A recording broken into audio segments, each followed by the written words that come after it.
I want to move on to a little bit of recruiting news, and I've got our resident recruiting expert here in Jairo. And so last week, Tennessee had a lot of people on hand, a lot of prospects on hand for the South Carolina game.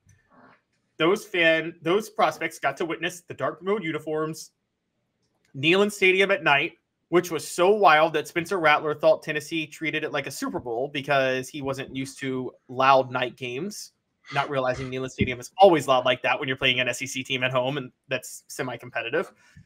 And then they got to see Tennessee win. Daryl, I want to get to some prospects specifically if we can, but before that, how big of a deal do you think just the win itself in that setting was for Tennessee in recruiting?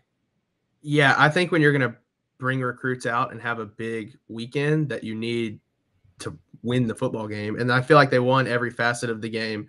And especially for the big recruits, like you ran the ball well, you got wide receivers involved, you had a pick six, good defense. I think every prospect there was probably watching their position group. And I feel like every position group played good on Saturday night to impress the prospects and beat South Carolina with the dark mode uniforms on, with the environment like it was. I feel like you checked every box, and we see schools all the time bring out, a ton of recruits for these games, and then they end up losing the game, and the recruits are kind of left wondering why they even went to watch that team play. You didn't have that on Saturday night. You had Tennessee win, and I feel like they checked every box. The environment was on top. I mean, the team played well. It's everything you can ask for a big recruiting weekend, and I figure that they'll probably have some success down the road from it. Yeah, and it's one thing if you, and you're right, they had to win this game because the long-term stability of the program was at stake, and that matters to recruits as much as anything. It's one thing if it's 2021, Heupel's first year, and all of this hype is happening, and you lose a game then, like the Ole Miss game that year that they lost at home.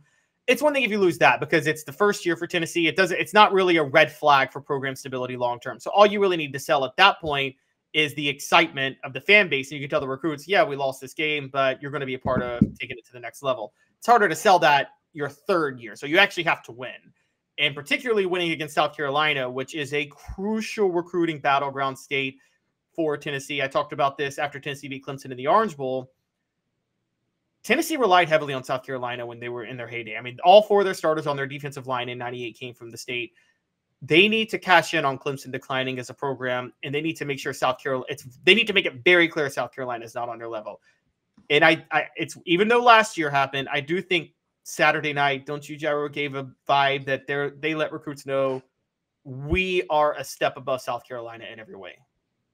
Yeah, I would feel that way. And I feel like also it kind of helps drive the narrative that last year's game against South Carolina in that dominant season was truly a fluke where they didn't play as well. Like they lost that game in every aspect just because just about everything that went wrong could. So I think that even adds some credibility to players who saw the game last year and thought, wow, South Carolina is the place to be. That now you beat South Carolina, and South Carolina's 3 losses now, I'm pretty sure. You got Georgia. They lost that opener in North Carolina, which was a big recruiting weekend as well. So you're just establishing yourself better than South Carolina in every aspect now. And like you said, there's a lot of battles even for prospects not in South Carolina, just prospects considering South Carolina, that Tennessee can now say, hey, why would you go over there? We just beat them on our home field and you were there watching it. Yeah, and last year, Cam Pringle, Mazio Bennett, they're at Tennessee if the South Carolina game doesn't happen. It's just that simple. Moving on to prospects this week, let's talk a little bit about some, Jairo. How did some of these prospects react to going to that game on last Saturday? Because Tennessee had a lot of players in the stands, didn't they? Yeah, I think overall it was good. I think the biggest one for Tennessee probably was Daniel Hill. He's a 4-star running back, listed as an athlete, but he's going to be a running back that was visiting Tennessee. This staff really wants another running back to pair with Peyton Lewis, and now they've kind of tabbed Daniel Hill, as that guy, 6'1", 220. South Carolina was probably his top school coming into Saturday, and he took his official visit this weekend where Tennessee beat the brakes off of South Carolina at Neyland Stadium. So that's probably going to sway him a little bit. He took an official visit to South Carolina as well.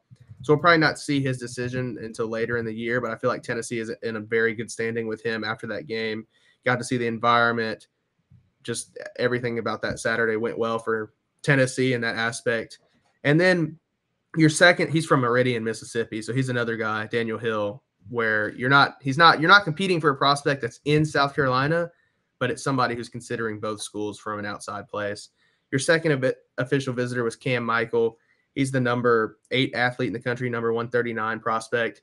He's another guy that they wanted to get on campus for an official visit and kind of try to sway him with that environment. And I feel like they probably did that. He's officially visiting Texas A&M this weekend, so I'm sure he'll be watching when A&M comes to Knoxville next weekend as well.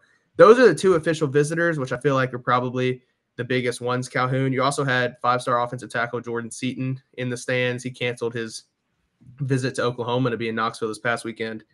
That was a pretty big visit. You see the offensive line depth that's needed after this season.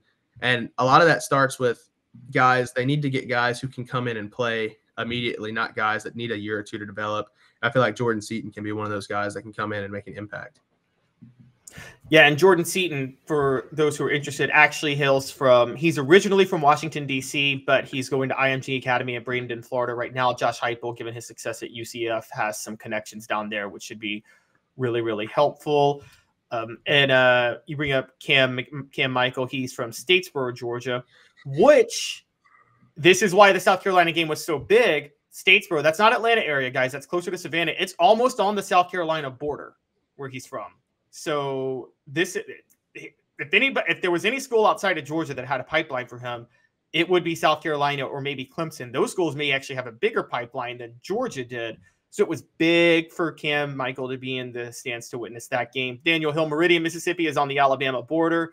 And so you could still see the Tide or Auburn come in and make a move. But South Carolina being his top school and Tennessee doing what they did on Saturday, that's a big deal. And I think what's really going to help, look, Williams-Brice Stadium is a good recruiting selling point for anybody who's been there. It gets loud. It's one of the louder stadiums. It's not the Swamp or Gainesville, or it's not the Swamp or Baton Rouge, but I would actually consider it on that level to a certain degree with Neyland and now Bryant-Denny, given the fact that they've closed the bowl at Bryant-Denny. But if South Carolina's 2-3 and they're not going anywhere, do you know when his next visit is? Daniel Hill's visit to South Carolina, Jero? I think he's done with visits, and if he does, it'll be an unofficial visit if he takes another one. So those are always super fluid, and he could probably decide Saturday morning he wants to go to the game and go. Well, if Tennessee made an impact on him, did he visit South Carolina for the Mississippi State game? Do you know? He took his official to South Carolina in the summer, so Tennessee will be one of his only game visits. Okay, so he might take he would probably, if Tennessee altered his opinion, then my guess is he would take an unofficial visit just to be sure. The good news for Tennessee is that if South Carolina starts stumbling, let's be honest, I don't care if it's Tennessee or LSU or Florida, it's going to be the same as South Carolina, that there's going to be apathy that sets in with the crowd, and it's not going to be the same rockin' stadium when he visits, right? No, I would have to say the same thing. I mean, what do the fans really have to cheer for now that the season's basically over for South Carolina? All of their goals they were supposed to achieve, with Spencer Rattler coming back and a couple of the wide receivers coming back, they're supposed to be competing. Now they're just fighting to get in a bowl game, honestly, and they were supposed to be competing for the SEC East. So I'm with you. That stadium gets loud. You have sandstorm, you have all of that, but I don't think it'll be the same environment if he visits, later in the year, or even whoever they have this weekend, just to see it. I don't think, like you said, I don't think the crowd can get up for Missouri or whoever else they have left on the schedule when you know that your season's basically toast. Yeah, I agree. So I think I think Tennessee should want him to take another visit to Williams-Brice, honestly, for that reason. Yeah, I mean, honestly, it would help them. And Alabama's in there for Daniel Hill, which is another thing. But I feel like even if it comes down to, I feel like no matter what, that visit on Saturday probably ended South Carolina's chances, or at least diminished them greatly. So it might become a Tennessee-Alabama battle or somebody else, but I don't think South Carolina will be able to compete with Tennessee if those are his top 2 schools at the end of his recruitment.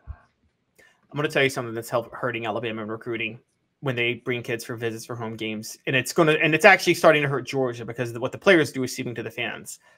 When you win that much, apathy sets in to a point to where for like your standard SEC game, like a night game against South Carolina, your fans just aren't that loud because they expect to win that game 57-0. And it's almost like they start treating college football regular seasons like the NBA regular season. which is it's just a game to get better, you know, yada, yada, yada, move on to the next one. And that filters with the fans, and that actually, so they become a victim of their own success, which hurts them on the trail because the stadiums aren't as exciting when they're there. I'm just going to be honest. There was a period where Alabama got sick of winning, and you could tell their fans were sick of winning. Yeah, and you have you have that, and you also have like Nick Saban borderline retiring soon, and nobody knows when he is. So that always plays into recruits. I mean, that's a good counter recruiting point. Like if it's Alabama and another school, you could say, well, by the time you're a sophomore or junior, Nick Saban might not even be the coach over there anymore. Yet, despite all of that, they're still able to pull 5 stars and top 5 classes. So I guess we should take that all with a grain of salt because he's still able to find success. Now, late in the class like this, I do think those little things could sway a kid like Daniel Hill's mind back and forth.